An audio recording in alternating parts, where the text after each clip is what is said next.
that journey of becoming a lawyer in the US started from a dream to come here.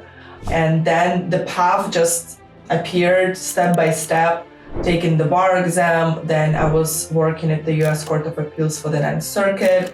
Then I worked at 2 venture-backed startups as the Associate General Counsel. And startups are founded by immigrants. Most of the startups are founded by immigrants. So I felt very connected to them. You could make up to $500,000 in salary? Oh, you can make much more than that. If you work at top law firms, like for example, like Cooley, Wilson, Sonsini, partners do make easily $3-4 million. And like the highest salary that I've heard from my mentors is like $15 million. Wow. I think for me, entrepreneurial journey is more exciting, obviously, because I'm not just a lawyer, I'm a startup founder. I'm just like my clients, honestly. And hello there. Welcome to another exciting episode of GWP. I'm your host, Papaya Okwenu. Get ready for a dose of inspiration and legal know-how.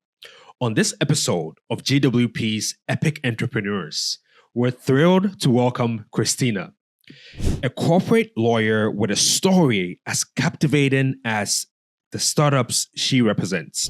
Buckle up, because Kristina's journey takes us from the international borders to building the law firm of the future. Lawlace, an AI-powered powerhouse.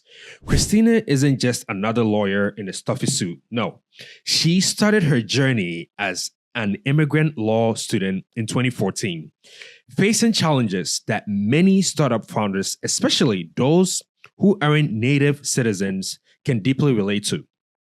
Her hustle didn't stop there. She went on to work for top law firms like Cooley and even blazed a legal trail for 2 venture-backed startups. Kristina is on a mission to demystify legal labyrinth for all. She's on social media platforms like TikTok, Instagram, YouTube, dropping legal bombs for the startup community. We are fortunate to have Kristina with us today, dropping a lot of knowledge in how she started her amazing company, Lawlace, and why I define Kristina as an epic entrepreneur. We'll find out. Let's dive in. It's such a great book. His story is incredible. Like starting from the back of, the scenes and then finally rising to the ranks, ESPN, whatever, and then finally becoming the CEO. Such a great book. Yeah. How far are you in the book? maybe like 1/4 or 1/5. So not that far. Okay. Yeah, like I'm not going to spoil it for you. Yeah, I was reading this crisis that he was managing when people got injured. There was like a terrorist attack and how he was handling that. So I'm super excited to actually finish reading it. Because I have 2 bookshelves and whatever I feel like in the moment, I read. Yeah. Some books I finish, some books I don't. Yeah.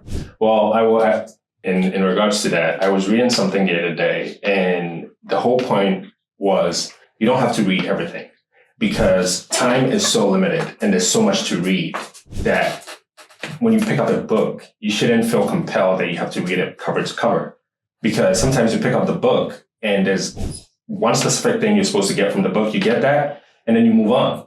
One thing I like about books and keeping them is I get to certain points of my life that I'm like, and for example, telling myself I have to read The Ride of a Lifetime again is because of where I am in my life right now. And I'm like, I remember when I read this book, I remember how I felt, the information that I got. I'm at a stage of my life right now where I feel like I can go back and reuse that information. Because the thing with information is you can store all the information, but you need to know how to find the information when you need it. And I mean, that's why we go to school. They literally just teach us where to find information, how to find proper information, put it together, and then make a decision with the information. So that's my little spiel on books, and I love that book. Another one is that one right there, Critical Thinking. I've never read it. It's a good one. So one of my professors from college actually recommended that book for me.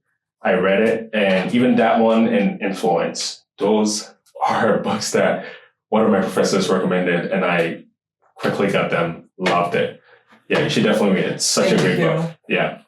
Yeah, I'm a book reader, and that's how I think I've learned everything in life. Yeah. Honestly, through books. Mm. Yeah, I love reading stories, biographies of great people, and that was the beginning of my mindset. I think of growing and how other people did it, what kind of mindset they had, and I would just like borrow it. Yeah. And now I have a collection of books, and whenever I have certain question, issue, I don't know how to solve it, I just look at my bookshelf and I pick up whatever talks to me and I open. Some of the books are new, but some of the books, they're old, and I reread them in certain like chapters because I feel like I need that information. Similar to what you said, I reread some of my favorite books like Power of Now, Think and Grow Rich. Yes. I reread them because you change and then you see a new layer, new depth, and you get the answer that you need at that time. That's exciting. So books and them speaking to you, helping you in your journey, I think that's a good segue to get into this. So first off, thank you so much for coming on GWP. We feel so honored and we really appreciate you coming on. So thanks a lot. Thank you for inviting me. I'm excited to be here. Yeah. So one thing we like to talk about on the podcast is building wealth. And you started your journey in big law.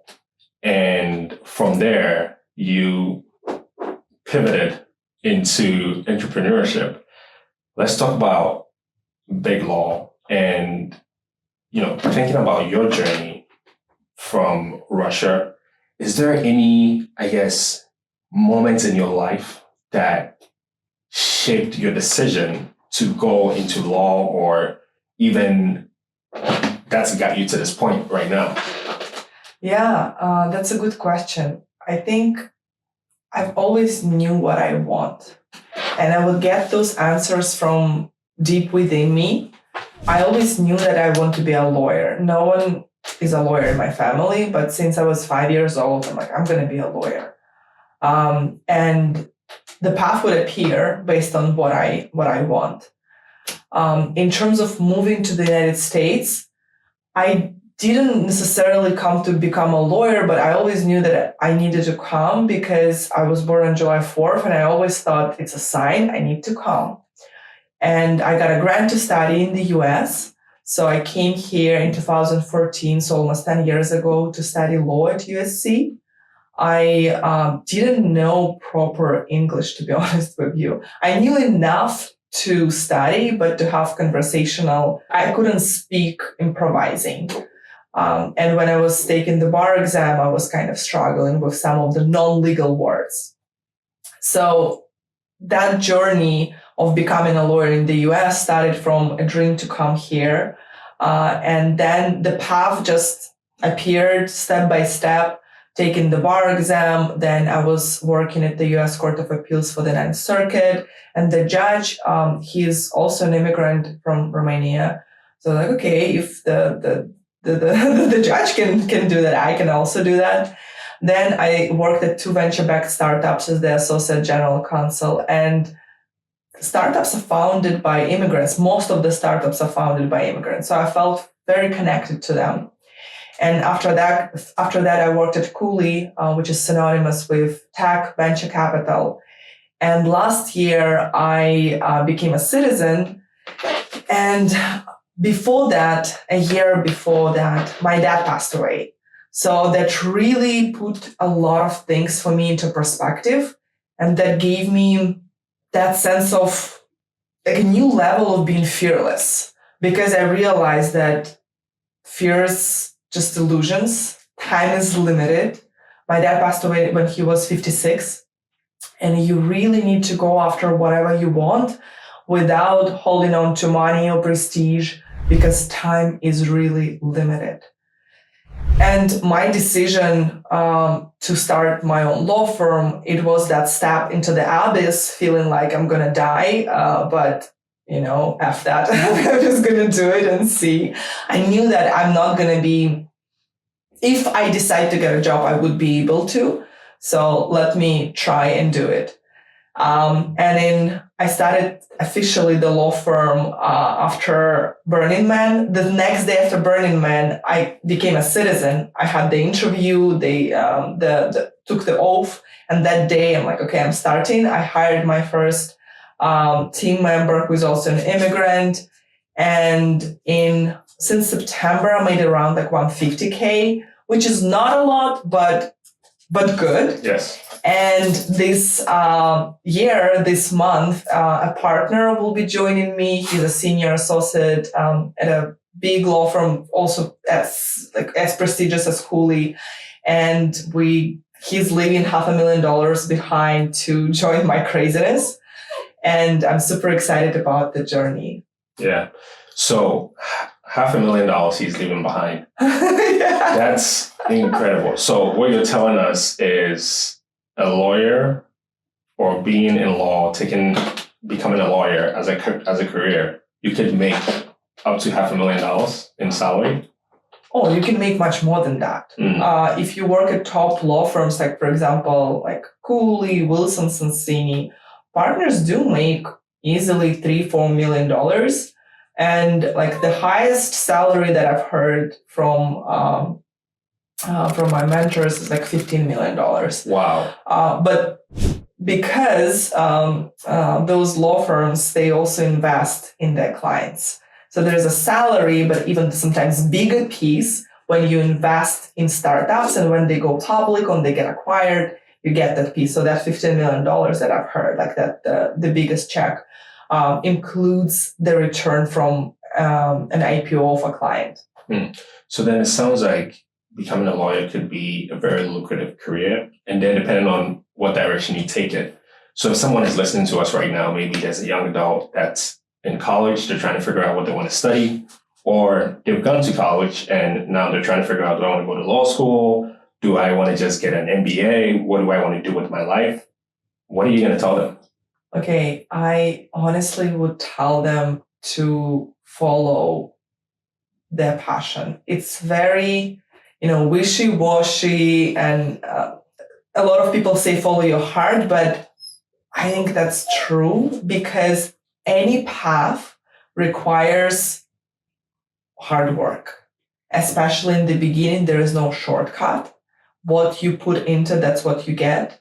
And it's better to do something that you love, because you would be able to persist. Otherwise, you might quit. So if you just choosing, okay, what pays more, I don't think that's what's going to sustain you.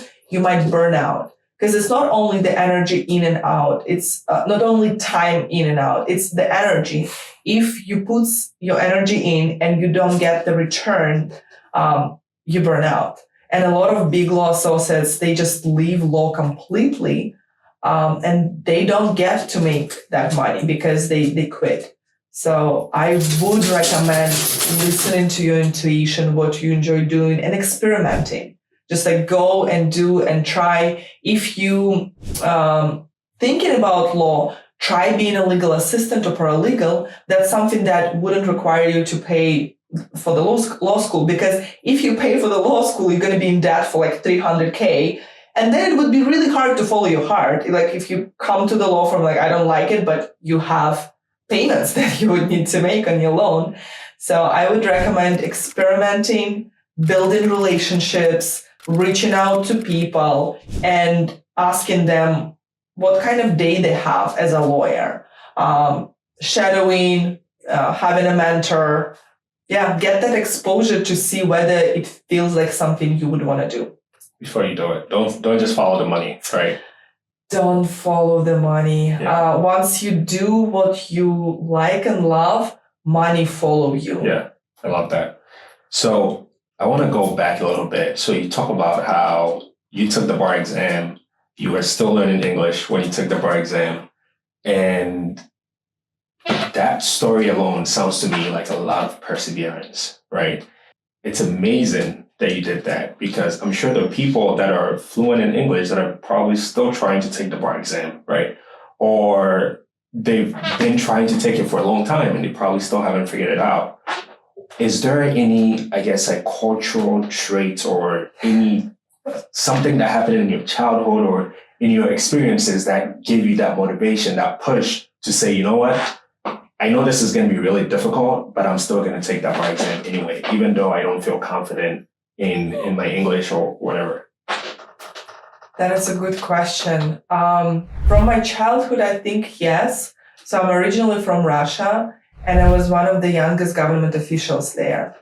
And I think the reason why I took that path, because my family isn't rich or well connected. So I saw, and my parents got divorced like early on. So I didn't have that support of the family that I felt I'm safe, protected. So I had a feeling that if I don't take care of myself, nobody will. It's not right now. I healed that, but that belief honestly helped me to just strike on my own. And I knew that my parents, they provide for me that minimum. Like they gave me an apartment, they gave me a car, they would pay for my education, but I got it for free. So they provide certain level. And I knew that if I don't do anything to go beyond, no one will force me. They never checked my grades or anything. So I knew it's up to me. And that habit of figuring stuff out, I got that early on. As I mentioned, I became one of the youngest government officials. It's just, I got the idea, put together a pitch deck, and I just started telling people, hey, I want to create youth government in Russia. And people like, huh? Like, crazy? What is that? Like, no, I want to create youth government. Here's the presentation. And after approximately 6-8 months, I did it. I got to the person who was the decision maker, and it worked out. So that gave me the confidence that while older people, more like successful in terms of more experienced people were telling me it's not possible, I didn't know better. I didn't know whether it's possible or not. I'm like, I have the idea. And that success gave me confidence that absolutely everything in life that I want is possible. I can do it. And when I came to the US, I just started from scratch. So I didn't know a single person here. My English wasn't great, but I already knew for a fact everything that I want is possible. So it's a matter of time and effort. So I was just putting that time and effort. I did feel anxious, to be honest with you. I didn't know whether it's going to work out. And I tried to connect with as many people as I could. I was sending hundreds of LinkedIn messages, just like coffee, lunch, trying to get to know people. And one person, he is also Russian, and he was a partner at the big law firm. I shared with him that I feel really anxious about taking the bar exam because I literally don't know some words. And he recommended the book Power of Now by Eckhart Tolle, and that completely shifted my perspective. I became very grounded during the bar exam and during the preparation. When there's something I don't know, I just, for example, there's a word that I don't know how to read. Like, I don't know, for example, this bottle of water, like sustainable. Instead of plastic bottles and aluminum cases were made from 92% of renewable materials, mostly paper. So I will take, for example, I don't know what is aluminum. And I would say, okay, instead of bottles, I don't even need to know the plastic. We are made from some materials, mostly paper. So I don't need to know every word as long as I understood the main thing. This thing is made of paper. I got the idea. And then when there's a question, like from which material this bottle is made of, I like, okay, paper. And that's how I honestly took the bar exam. I was really present and grounded. I disregarded what I don't know because I can't control it. Like, I'm not going to learn the whole English in this time. I focused on what I can control, doing my best, and really, really being present, and releasing the fear. Yeah. Well, that's so interesting. So it sounds like you have a dream, which is a big dream, and you can only see, let's say, 50 feet. The next 50 feet is all you can see, right? Yeah. Anything over 50 feet, you can see what's going on there. It's too far. It's a mirage. You can't see what's going on there. but you still jump anyway. You still take the walk anyway. How do you go about that? Because I'm sure there are many, many people that have great aspirations. We just started a new year, right? They've probably set some New Year's resolutions, some big, some small, some medium, whatever it is. But they've set these big goals. And sometimes a lot of us don't accomplish these goals. How do we go from seeing that big goal? We can't even see how we're going to get there, but still taking the step and then consistently just persevering. So I think number one thing is to have clarity, to be very, very honest with you. Do I really want it? Not, oh, it would be cool, like it would look good, everyone would be jealous of me. No, but like internally, do I really, in my heart, want that? Even if no one cheers me on, no one sees that, do I really want? And the magical part, once you make that decision that you're committing to that, that is it. If you really in your heart made the decision, you're already there. And that's when you take that step, because you made the decision, and I internally just trust.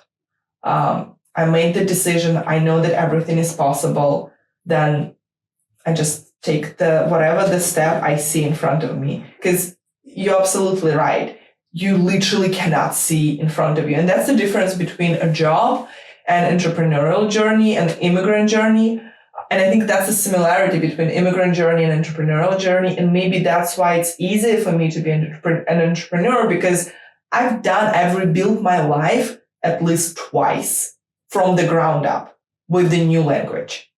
No, stability in terms of visa and stuff like that.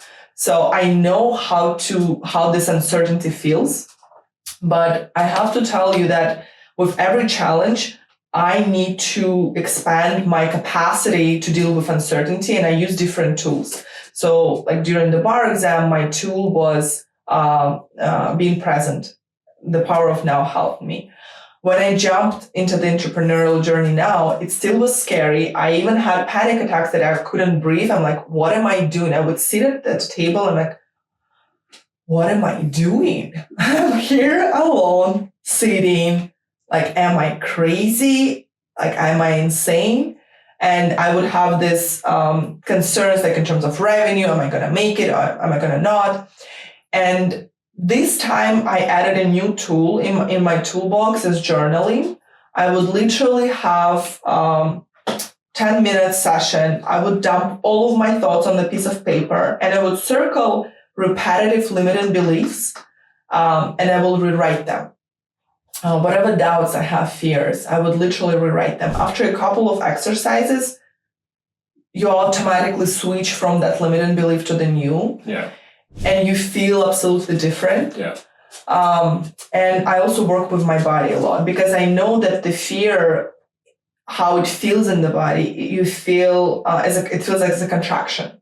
So I do stretches, I do massages, deep tissue, I do breathing. Breathing is a life-changing thing. It gets you so high and so open. I use my body as an instrument to open up to that uncertainty, so my mind feels safe to open up as well. Yeah. It sounds like a lot of what you're talking about leads to that growth mindset aspect, right? Which is really, really important when you're thinking of entrepreneurship. And in your case, you're right. You migrated here from a whole new country. I had the same experience, right? I grew up in Ghana and I moved here when I was 17, right? And so I got here and it's like, okay, you got to make new friends. You got to figure your way out, understand the culture, right? Why people behave the way they do, why they respond to things the way they do, and so on. It feels so uncertain, but every single day you have to take that next step that's in front of you. So it's something similar. But I feel like if you don't have a growth mindset, you can't do that, right? And it's much similar to also building wealth, because here you are, let's say you're starting from the ground with nothing, right? Like the way you moved here with nothing.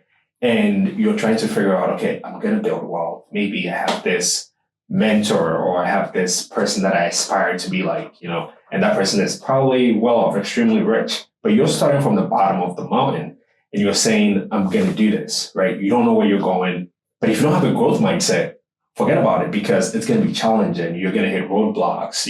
Something is going to happen that's going to shake you on that journey. And if you're not strong enough, you might just quit, right? I quite remember, and this is something that I've talked about on the podcast, when I first moved to the US, when I would speak, people would laugh, right? Because I have an accent. And it was so limiting because, you could be in the class and you have the answer, you can contribute to the conversation, but you don't want to speak, because if you start speaking, they're just going to forget about what they're discussing and actually start laughing, and sometimes that can set you back again to your point of using your body, right? That can contract you. You could be sitting in the room and feeling small. You're feeling so small in the room because you're contracted, and all these experiences is happening while you're still growing up, right? You're still young, your brain is still growing, you're still expanding. So it can be very, very limited. But I say all this to come to that growth mindset aspect, because I think on this journey of trying to build wealth, whether you're just getting started on your journey, whether you're in the middle of the journey, or wherever you are, you need that growth mindset. How have you adapted this growth mindset in your journey so far? I actually adapted it recently. It was last year. Before that, I think I would have a fixed mindset and a perfectionism in my core, that it has to be perfect. And when I make mistakes, I'm not at the place where I want to be, I would punish myself.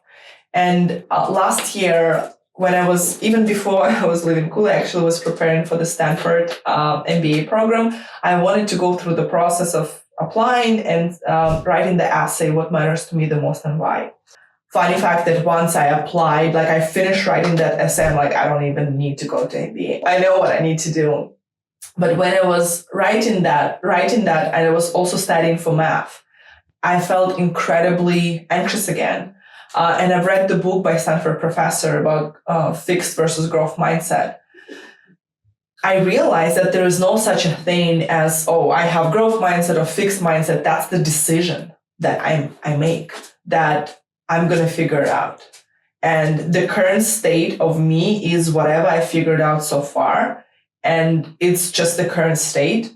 It doesn't define me at all. And approaching anything that comes to me, I want to get better at that. I don't know. This is interesting. I don't know. Then I will find out. So it's all about the decision that, I want to learn. I want to get better. And the mindset, the attitude towards things that come to you, that once you make that decision and things come to you, how do you react? Do you react I don't know. Why do I not know? You get annoyed with yourself. Or you're a new challenge. Cool, I'm going to handle it. I think after reading that book, I just started applying that, and I'm still not perfect at that level. But last year was the year of biggest growth for me, and I continue to grow. This new partnership that I'm entering also brought all of the fears and stuff, but it doesn't shake the core of me. I'm I will figure it out. Yeah. It's going to be really good. I ask for it. I ask for expansion. And because I ask for expansion, it means that there will be things coming my way that I don't know. That's the expansion. If I knew them, that wouldn't be expansion. And now, one thing. Imagine a butterfly struggling to emerge from its chrysalis.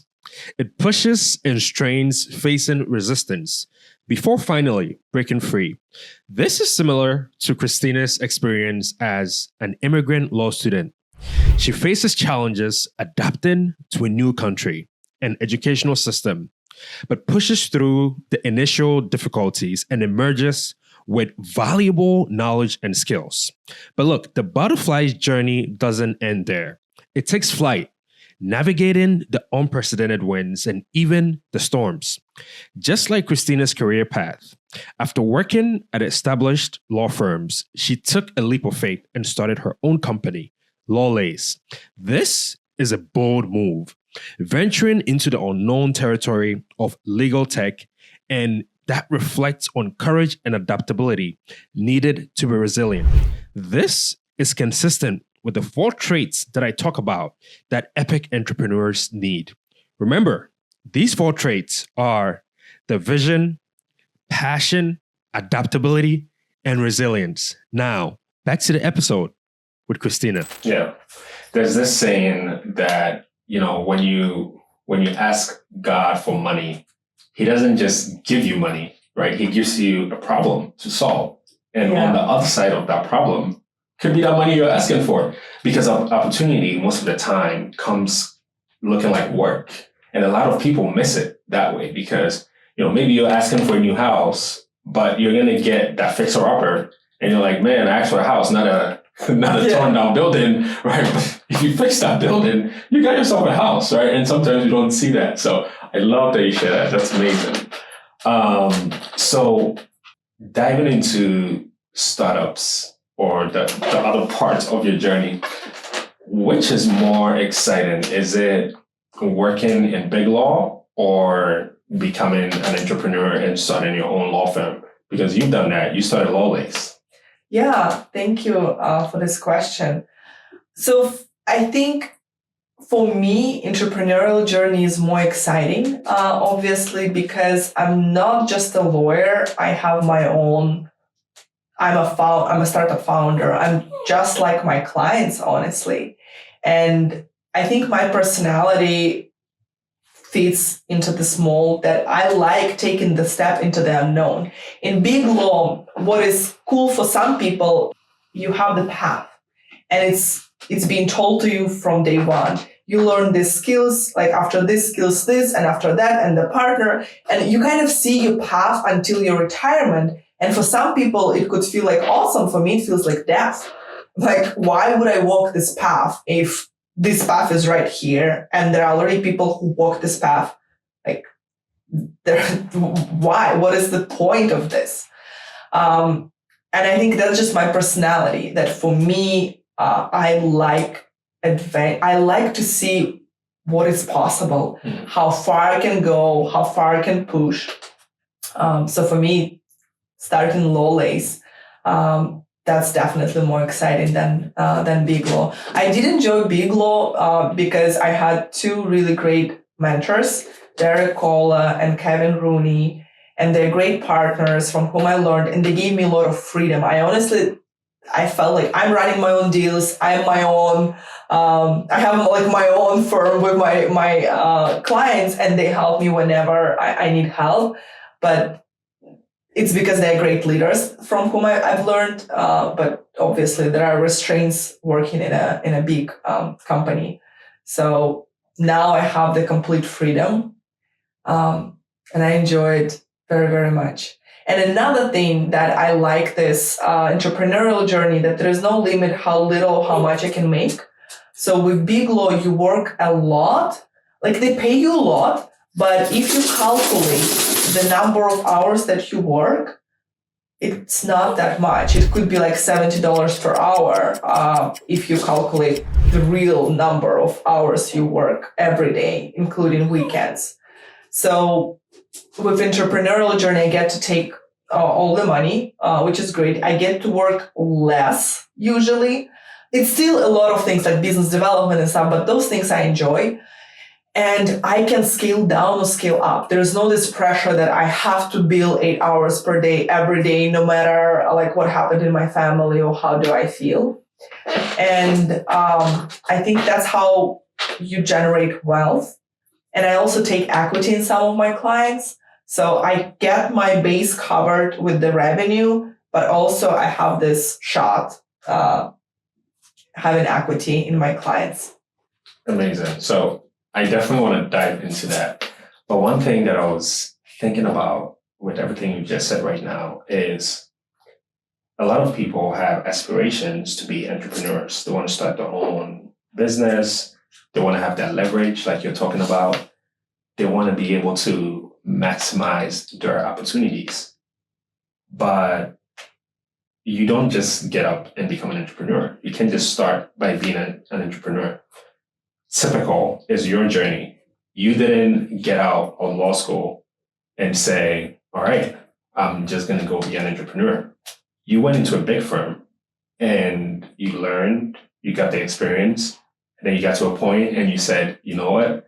I think I have the skills, I have the tools that I need. I'm going to go on and go be an entrepreneur. If someone is starting their journey right now and they're at that point where they're trying to figure out, do I just go start by being an entrepreneur or should I go get that experience first? What advice would you give them? So for me, I didn't have the choice because of the immigration. I had to be sponsored. So I have to be employed. But even with that aside, I think the most important thing for me is that, do I believe in the value I provide? And even if I don't know something, do I know how to find out? So getting to that point there, you know what you don't know and how to find out. And you know that you would be able to figure it out. Do whatever it takes to get to that point. And I think Big Law is really great for that because I know what great looks like. I know, I'm an expert in my thing, but there are other areas of law I'm not necessarily an expert.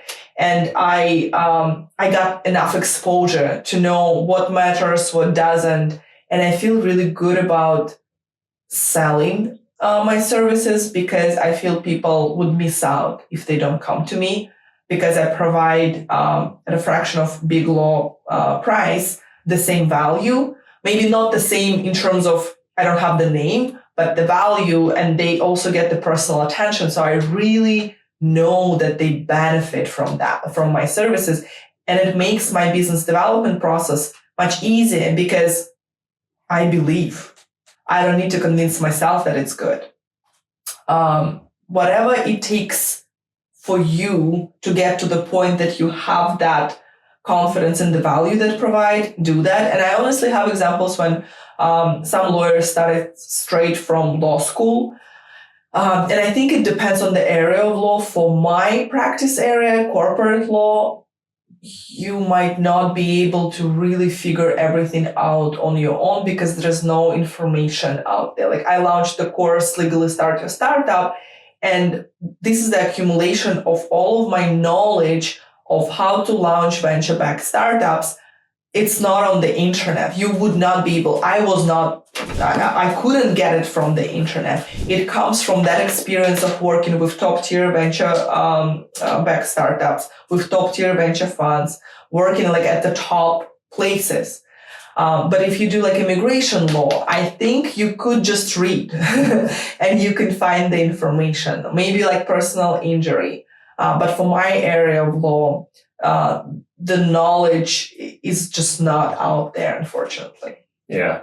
So the fact that the knowledge is not out there, it makes sense to go build that experience, get that knowledge from somewhere, and then you could be off to the races. Yeah. Thanks for sharing that. That's really important. So let's talk about how the intersection between becoming a lawyer, law, and building wealth. From what you've just mentioned, it looks like you can exchange your time for equity, which can then turn into wealth. Tell us more about that. Yeah, it should be a calculated combination. When I left Big Law, my initial goal was to be a venture investor, so I just wanted the equity. But the reality is 90% of startups fail. So I have my own model where I generate revenue for legal services, and for some startups, I take equity in addition to cash. So for example, I bill the hours for like drafting legal documents, but for meetings and conversations, I don't bill my time. And that way I protect my downside and I have the upside if everything goes right. Just taking the equity and only equity doesn't necessarily lead to wealth because you could be very wrong. It's similar to investing in publicly traded companies. If you invest in S&P 500, right, you generally get this like 7-10% return every year. But if you start investing in like individual companies, they're volatile, you don't know. With startups, it's even worse. They like 90% of them just don't succeed, they die. So in the beginning of my journey, initially I thought, oh, maybe I'll take equity, but I quickly realized I have to protect the downside and I can't just spend time just taking the equity because the return takes like 10 years. So I think it's important to have a balanced approach because with the money I make with the revenue, I do 4 things. First, I have content, sharing legal tips, mindset, lifestyle tips with people. So I provide value, and I build my personal brand that brings me more opportunities. Then community. I host events in San Francisco, Los Angeles, New York. So again, like I network, I become well connected, and I invest that money and time into that. Third is the products, the access of revenue that we will have. We are building AI legal tools to automate our backend to be like a new generation of the law firm that we don't need to grow and hire a lot of people. We can be very efficient. And that turns into providing really efficient legal services to the clients, monthly packages, fixed rates, because we just use technology and we develop that internally. And the fourth one, we also will be investing in startups, maybe not in the nearest future because it takes time. We allocated some capital to invest in startups, but due diligence, meeting founders takes time, but that's definitely in our plan. With that revenue, we could invest in whatever startups we want, and we have value to provide. We have legal skills, we have content, we have community, and many founders will be happy to take our even smaller checks from us. So if I limit myself and take the clients and their equity, and I don't have cash, then my options are limited, and I would like to have more options and choice and freedom to choose in whom I want to invest. Yeah, and money gives you options. Cash is the key, and especially right now in this market. And that's the reason why I'm doing the law firm, because it's cash generating business. And the product company, the startup, I'm sure we will have it on the side in parallel. But for now, I want to focus on generating cash so we can build the product. We're thinking about AI paralegal, and we will finance that with our cash. So we have, unlimited runway, and we will accept money from venture investors, from whoever we want, who brings the value. So when you have cash, you have choices and you attract opportunities versus being forced. Yeah, that's pretty interesting. So kind of want to go back to something that you just talked about a little bit, talking about how, sometimes you get equity from some of these startups. Have you ever had an experience where maybe you get equity and the startup didn't work out, right? And maybe they had to unwind. Have you ever had any experiences like that? And also any other experiences that have been surprising to you?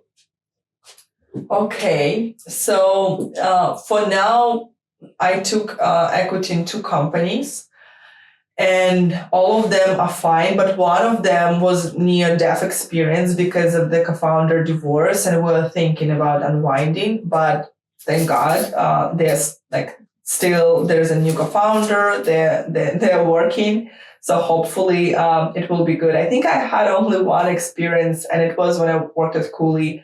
There was the startup. It was they were moving between doing merger and financing and bankruptcy, and in a month of running between these 3 options, they went down. The surprising thing was for me, because I was like, oh, do they have money left to actually complete the wind down the operations? And the founder allocated budget for that. And the first thing that he did, paid to his lawyers, because he knew that he's going to start a second company and he's going to come to the same team who took care of him at the end. So I think that for me was surprising, that how smart that founder was, that he planned that startups fail, 90% of them fail. And actually it's better to fail fast than to have a zombie startup going nowhere, just raising money and it's really not going anywhere. And you just realize you complete, finish, pay, you don't leave debt behind you, and take maybe a break and start over, because it's the growth mindset. You figure it out. Yes. You figure it out. And, one thing that we've been doing on GWP is I have this series going on, which is called Epic Entrepreneurs. And what I do with this series is entrepreneurs that I think are fantastic. And I talk to them about entrepreneurship, the startup, and all that kind of stuff. And so this probably might make it to that segment. So it's getting really interesting. Thanks for sharing that. Thank you. Yeah. So you talk about how, you've invested in 2 startups already, which is fantastic. Now, when you're investing in these startups, what exactly are you looking at? Like, what are the factors that you consider before you invest in these startups? Really good question. I consider 5 things. First is the team. I'm looking for a team with the track record of achieving something in the past, like overcoming some difficulty. Both founders are women immigrants who persevered. Then market, how big is the market? So if you're solving the problem and you solved it, how much money can we make? Then what is your solution, how it differs from whatever is on the market. Then traction. Has it gotten any traction? These are the most so the team, market, problem. Yeah, and in terms of the problem, it's important that it's like real problem that I understand, I see. It's not a vitamin. Solution and traction, 5 things. But for early stage startups, among these five things, I'm looking at the team and the market, because if the team is great, they will pivot, they will figure it out. And if the market is big enough for you to come at a different angle, I think for me, these are the most important things. But also because I'm a lawyer, I have my own internal mechanism how to check whether I want to invest in people. And some of my favorite clients, they have certain traits. They're generous and they sharp. They know what matters, what doesn't. So I get a feel of that when I help them with legal needs, when we negotiate for something. These are the people who don't fight for every single little detail. They're like focused. Okay, I need this. I need to move forward. So what are the things that I need to focus on? And the rest, just like let it go. I know the founders who are generous, kind, and focused, sharp, they will build great relationship. And one of the most important things, I think, for founders to be really good, networked. And if you can build the connections and relationships, that it would be a problem for early stage startup. Yeah. Because we're starting from like zero.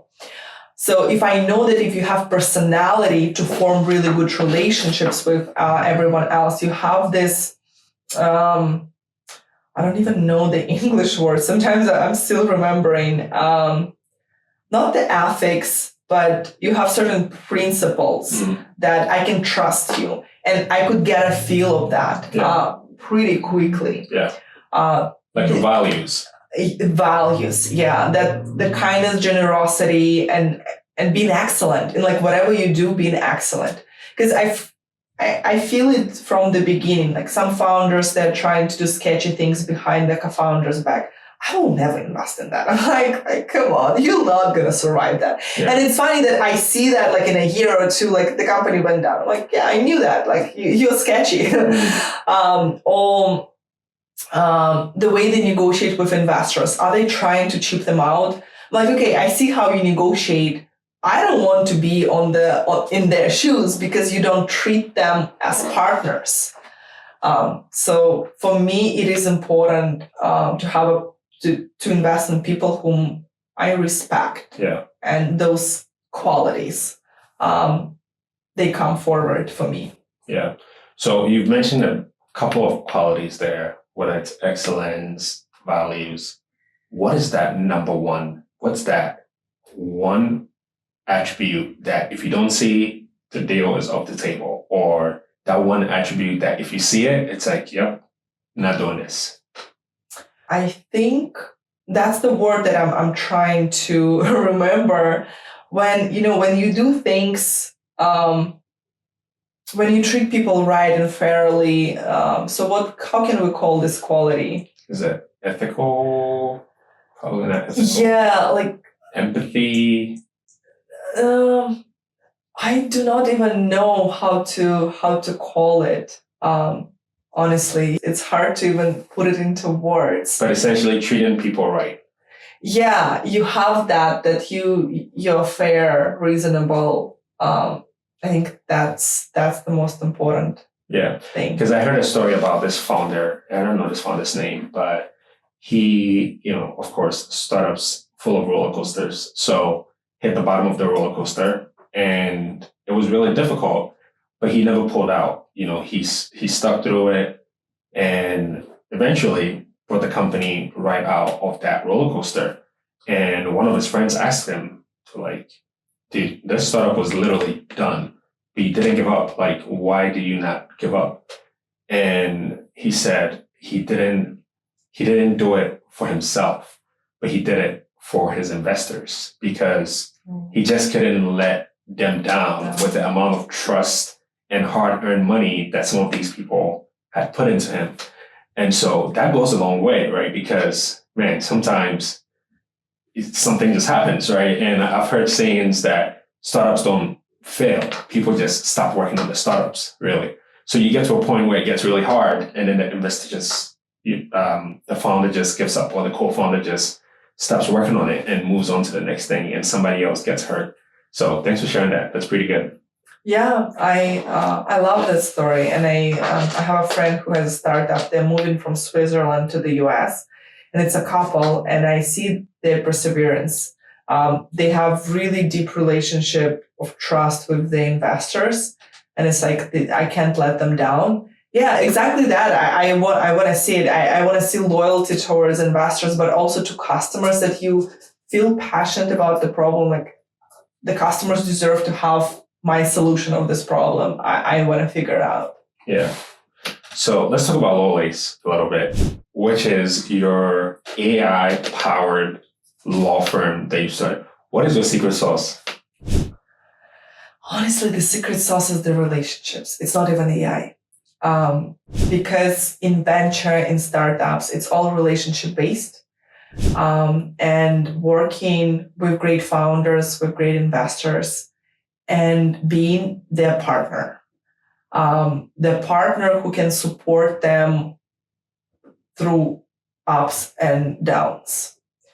And that's been my journey, my hero's journey, helping them to be on their hero's journey. That we build these personal relationships. Most of them are my friends, and then friends of friends. And from that comes my desire to use AI technology to be efficient, because I want to give them my best. And through my soul searching after leaving Bigelow, I realized that for me, the most important thing is love. And it means that I give love through whatever I'm capable of giving. And for now, it's legal services. And for people that I care about, I really want them to succeed. The rest kind of flows. It's like the instruments that you use, but being their partner on their journey. That's honestly the secret sauce. Yeah, no, that's great, because that's like one thing that we talk about on this podcast is it's not just about networking, but it's about maintaining those relationships once you've actually networked with these people. And so what you're saying is it's not just about, meeting people. Like you said, there are 3 or 4 ways that your revenue gets allocated, right? And one of those ways is building that community, building that network, and keeping in touch with people, right? And to your point, you went and started at Cooley, right, which is a big law firm, but I'm pretty sure you built some relationships there. Oh, yeah. So that right now, when you're running your law firm, like you said, the information is not out there. Sometimes you might have to reach out to one of your old colleagues to get that information, right? And that can come in handy, right? For sure. And that's how I started Lawlace. I didn't leave Cooley to start a law firm. that was not my goal. The founders just came to me, and 2 founders from Cooley, they came to me, and I'm like, no, I'm not a lawyer, but I accepted. I took it on. 2 of them gave me equity. I was like, okay, this is close to being a venture capitalist, as close as I could get.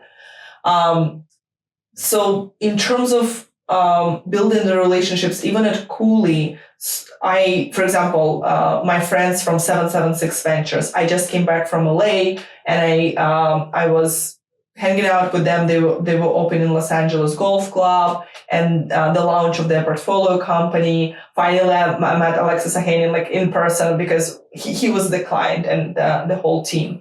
And that's the relationship that I formed at Cooley because I did their biggest deal, the investment in Doodles. And through that deal, we got deep because the deal was challenging. And now they're helping me, like they refer me to portfolio companies, to other people. So from the beginning of starting Lawlace, I started because I was inundated by requests and I saw the business opportunity and product and founder market fit. And these relationships that I formed even at Big Law, they pay off.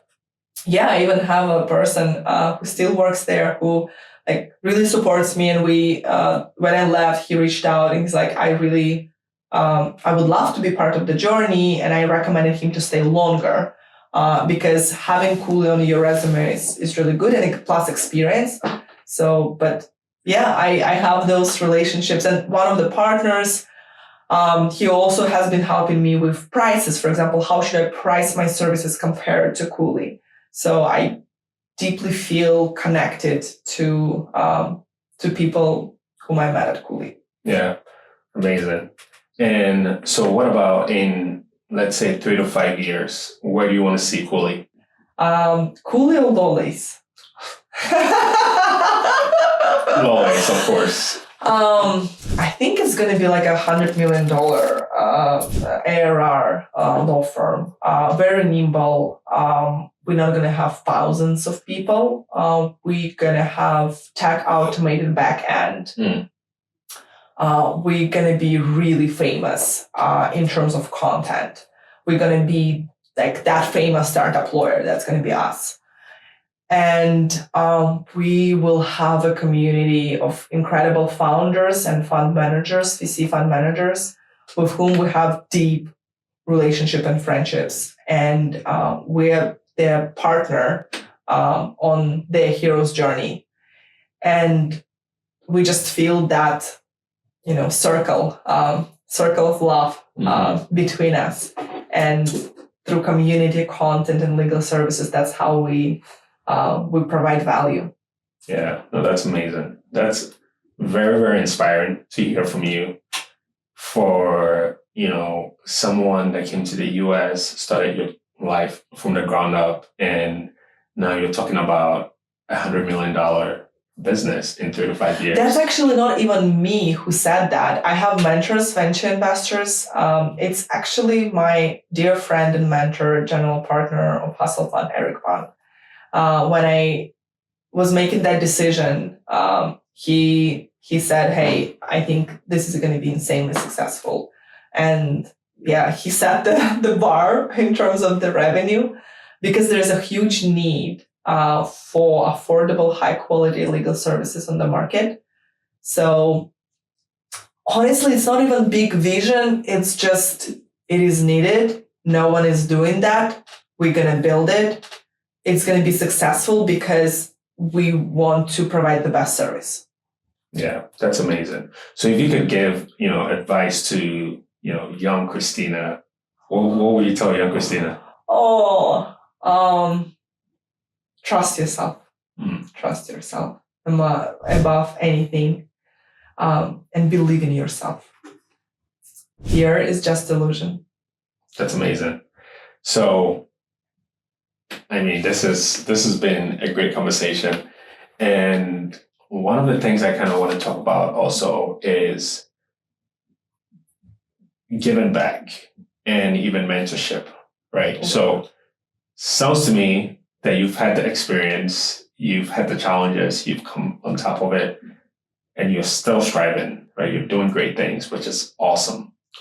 How do you think about giving back in terms of whether it's mentoring upcoming lawyers or people that may hear your story and say, wow, Kristina, you just gave me a blueprint and I think I'm going to follow that. What are you doing anything like that? Or if someone is listening to you right now and they wanted to connect with you and say, you know what? Because people have virtual mentors, right? We have mentors that we've never met before. Some of us look up to Mark Cuban or Michael Rubin, whoever you look up to, right? Whether it's Jay-Z, we look up to these people and they're virtual mentors, right? So someone could be listening to us and say, man, Kristina, this is amazing. I want to continue this journey with you. Do you offer something like that? I know you just launched a course recently. So I think you have that passion, that drive to educate and bring people along with you. What are you doing in that space? Honestly, in addition to the course that relates to legal aspects of starting a startup, my passion is the mindset and growing the mindset, and I show it through my content. I authentically share the journey, ups and downs on TikTok, Instagram, YouTube, LinkedIn. And especially on Instagram through my stories, you could see a month ago, I just spent all of the money on my business account. And I posted the screenshot, here is the journey. So you see not only the success, but the lows and how I feel about it. So I think my giving back is authentically sharing the journey. I also hire immigrants. Right now we're not looking, but that's how it started. On TikTok, people started asking, hey, are you hiring? So I do that. I think they're underdogs. They're really driven. They have that. They got it. And what else? I think through my events, we hosted at the end of last year with Justin Khan, event for 60 people for entrepreneurs in San Francisco. And that was our way to give. Justin not only was DJing, but he was giving incredible advice. And it was about giving love. And even through services, having those affordable services, high quality, that's my way of giving back. And I am thinking about the mentorship group. I am thinking about that. I was thinking to limit it to Russians for now, just because I have this immigration journey and just to show what it's like, what it took me, and what instruments I used and what was changing in my mindset. But if there are people interested, I would be open to doing it on a larger scale. At the same time, I'm thinking, maybe I should just make it really successful first and then share, how my mentor and friend Eric Bond from Hustle Fund said, when I told him, how can I give back? Because he's been very supportive. He's like, once you become insanely rich, just sponsor our events. And I'm like, okay, I got the goal. I'm going to get the revenue up and I will be sponsoring your events because I believe in what you do. So I think the best way to help others is to first help yourself, be really successful in what you do, and then share from the abundance so you have no expectations of getting anything back. And for now, for me, that's content that I do in events. I don't necessarily get anything back, but I enjoy the process. Yeah, but making content is not easy, right? So not easy. What's more easier, working a coolie in a big law firm, working millions of hours, or being a content creator? I think this is our full circle to what we started from. How do you choose what to do? Both are equally, last night, I started working at 7 a.m. and I finished at 11 p.m.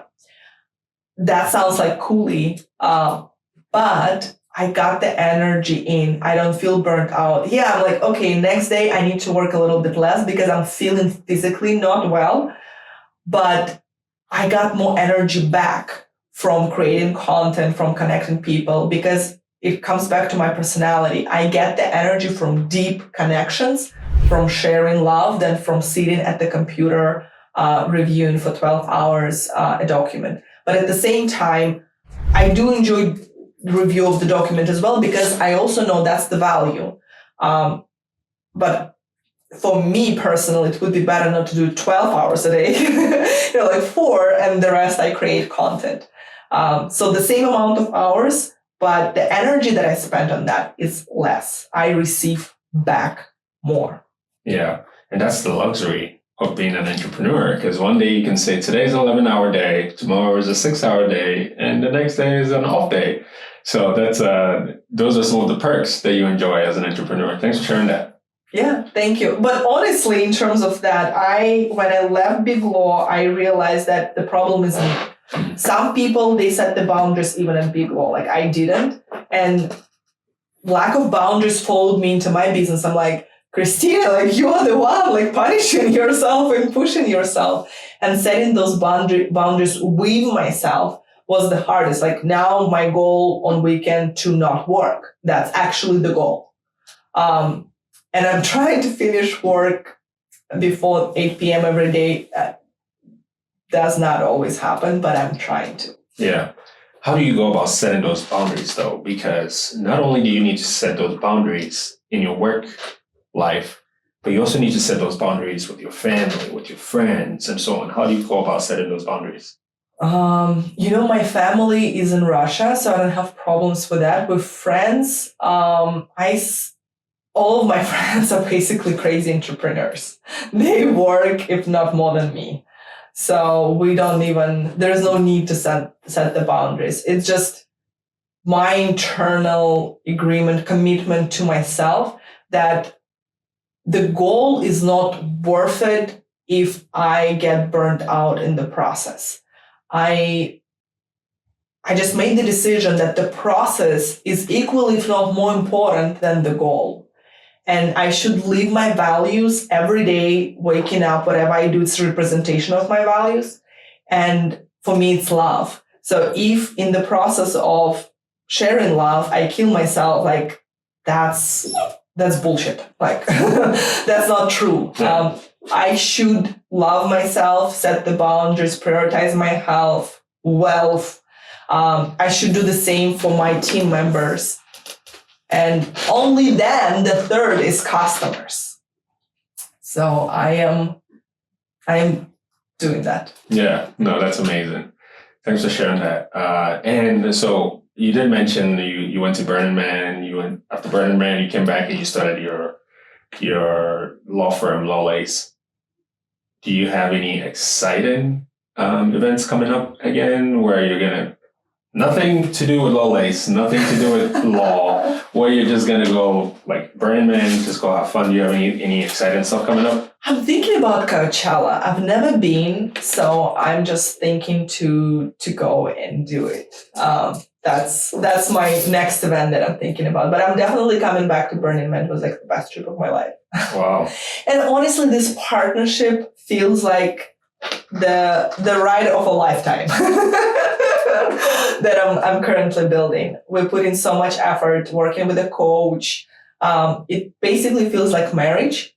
And it is the journey and roller coaster and a trip on its own that I'm currently riding. I was supposed to be in Brazil right now, but I canceled to focus on this partnership and growing the law firm, the business development. Interesting. So what's going on in Brazil? Is it a vacation? You're just going to kick your feet up and chill? Oh my God. Last year, I spent 4 months there. After leaving Big Law, I just booked a ticket. I'm like, bye. And I spent a month there for soul searching. That's where I set the intention to do what I love. And my dear friend, Nick, we met in Brazil, and we talked for hours and hours, and he said, don't worry about like prestigious job or money. Do what you love, and you're going to be even more successful than if you were trying to become successful. And after that, I'm like, okay, I got that intention. I worked for 4 months, and then I spent the whole summer in Brazil again, working remotely. And when I was my most relaxed, that's when the big money started coming in. Like I got my first big client. That comes to that, balance. When I enjoy, the more I enjoy, the more happy I am, the better business is doing. So that's why Brazil. I think Brazilians, they're very in touch with themselves, and it's all about like who you are and enjoying life versus how successful you are, prestigious, like efficient, productive. I think that's a good reminder for me. I really feel great in Brazil and Rio de Janeiro. Yeah, I like what you say there. When you were the most relaxed is when you made the most money, you got your biggest client. So if we have any advice for entrepreneurs, we just say, just chill. Just chill. You're going to be all right? That makes sense. I think enjoying the journey. You still work, you still focus. Because I can't say just chill. It's like relaxed focus. When everything that you do is very intentional, instead of doing 1,000 things running in all the directions, you have this internal clarity because you're not burnt out and you put the effort in your energy in that direction. And 20% of your efforts give 80% of results. Wow. That's a key takeaway. I like that. So, of course, this podcast is all about building wealth. Do you have any sort of unconventional financial advice for young adults? Something that maybe goes against the grain, something that maybe people don't usually think about, but you've probably come to think about, whatever it may be. Abundance mindset. Sometimes I spend a lot. I buy, like, for example, with profits from Lawlace, I bought like Hermes and 2 Chanel shoes, and I put the signature Lawlace because I'm sending the message that I'm expanding and I have this capacity. These amounts are comfortable for me to spend as a one-time purchase. So the energy you give, you receive, and not having the scarcity mindset, I think is really important. And that is unconventional, TBD. But for example, my rent, I have a pretty expensive apartment. I'm like, I can't make less than that. My apartment is this how many thousands, and I just have to make it happen. There is a downside of that you still need to spend less than you make, but there is this expansion intention that you put out there that might be unconventional. So you asked me for something unconventional, and I think that's something that I don't usually see from other people that I intentionally use and apply in my life. Yeah. And especially when you're trying to build wealth, you cannot build it with a scarcity mindset. I've never heard someone build wealth with a scarcity mindset where they're always worried about, they worry about the pennies and they lose dollars, right? It's like, it just doesn't work out. So thanks for sharing that. Thank you. I think for me, the borderline is spending that it doesn't hurt to whatever I'm building, but not being afraid to spend, because I know that money, honestly, making money is easy. It's probably the easiest thing among all other things that humans experience. And when you treat it like that, it becomes easy. Yeah. I think making money is easy. I agree.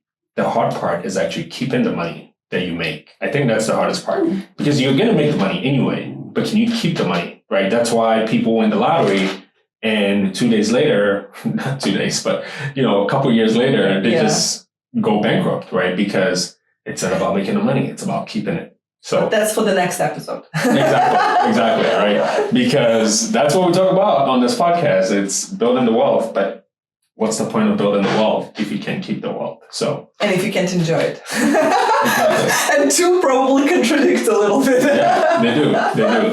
Oh, man. Kristina, thank you so much. So one final question that we like to ask all of our guests is, what is your definition of wealth? Freedom. When your choices are not driven by money, you can really live out your values and take bets based on what you feel, what you believe in, versus just to make money. And I think for me, like Elon Musk, for example, when he invested everything in Tesla, SpaceX, and he was like sleeping on friends' couches, that's wealth for me. He didn't have like a lot of money at the time because he invested and he was like on the verge of bankruptcy. But that's wealth. Yeah. Wow. That's That's a good way to end. I think we just leave it right here and we don't do any further. So, well, thank you so much again for coming on GWP. I know you've already shared your social media handles where people can find you. So thanks for sharing that. Is there anything else that you wanted to talk about today that I haven't asked you about? No, honestly, I think we've covered pretty much everything, and I'm wishing you guys good luck. You've got it. Believe in yourself, trust yourself, and focus on providing value to the world, to our species. Amazing. Thank you. Thank you. Hey, dear listener, it means the world to me that you've listened to this point. If you like this episode, you will like my previous episode with Serge Amazu, an epic entrepreneur. Be sure to check it out. Peace.